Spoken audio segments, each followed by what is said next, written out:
अब हम लोग नेक्स्ट क्वेश्चन देखते हैं। क्वेश्चन नंबर 5, 5 का पहला बात है, 5 का फर्स्ट पार्ट है। ये क्वेश्चन है, शिक्षण किसे कहते हैं। शिक्षण की विशेषताओं का वर्णन करते हुए शिक्षण के स्तर एवं शिक्षण की आवश्यकताओं पर प्रकाश डालिए।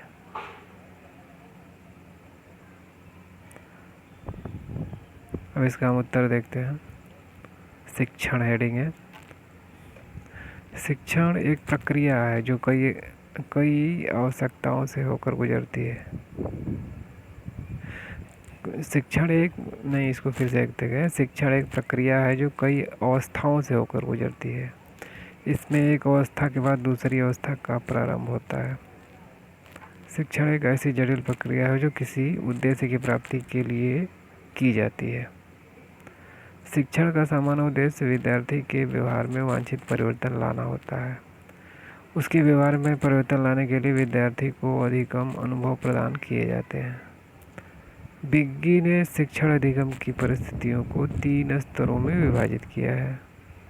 पहला स्मृति स्तर, दूसरा है अवबोध स्तर और तीसरा है परावर्तन स्तर। सामान्यतः शिक्षण की प्रक्रिया का व्यक्तिगत विश्लेषण 3 अध्यायों द्वारा किया जाता है। पहला पूर्व क्रिया 3 अवस्थाओं द्वारा किया जाता है।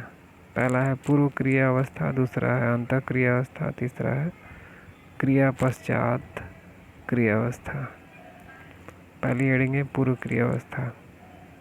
एक शिक्षक शिक्षण से पूर्व कक्षा में प्रवेश से पहले शिक्षण प्रक्रियाएं करता है, जो शिक्षण की पूर्व क्रिया अवस्था है। इस अवस्था में निम्न प्रक्रियाओं में शामिल किया गया है। इस अवस्था में निम्न प्रक्रियाओं को शामिल किया गया है। ये प्रक्रियाएं हैं: ए, शैक्षिक लक्ष्यों का निर्धारण, बी, शैक्षिक सामग्री के संबंध में निर्णय लेना, सी, शिक्षण व्यूह रचनाओं के संबंध में निर्णय लेना। दूसरी हेडिंग है अंतः प्रक्रिया अवस्था। इस प्रक्रिया में शिक्षक तथा छात्र के बीच आपसी व्यवहार होता है। P.W. जेम्स के शब्दों में शिक्षक विधियों को अनेक प्रकार के शाब्दिक तथा अशाब्दिक प्रेरणा प्रदान करता है। फिर से हम इसको देखते हैं। P.W. जेम्स के शब्दों में शिक्षक विद्यार्थियों को अनेक प्रकार के शाब्दिक तथा अशाब्दिक प्रेरणा प्रदान करता है, व्याख्या करता है, प्रश्न पूछता है, विद्यार्थी का उत्तर सुनता है तथा पथ प्रदर्शन करता है। इस प्रक्रिया में 3 क्रियाओं को सम्मिलित किया गया है। पहली है कक्षा के आकार की अनुभूति, दूसरी है अधिगमकर्ताओं का निर्धारण करना और तीसरी है क्रिया और प्रतिक्रिया। तीसरी हेडिंग है क्रिया पश्चात अवस्था या शिक्षण का उत्तर क्रिया चरण। इस चरण में शिक्षण कार्य समाप्त हो जाने के पश्चात शिक्षक छात्रों के व्यवहार का मापन करने के लिए मौखिक तथा लिखित प्रश्न पूछता है, जिससे छात्रों की निष्पत्तियों का सही मूल्यांकन किया जा सके। शिक्षण के प्रकार: पहला है एकतंत्रात्मक शिक्षण, दूसरा है लोकतंत्रात्मक या जनतंत्र शिक्षण और तीसरा है हस्तक्षेप रहित शिक्षण।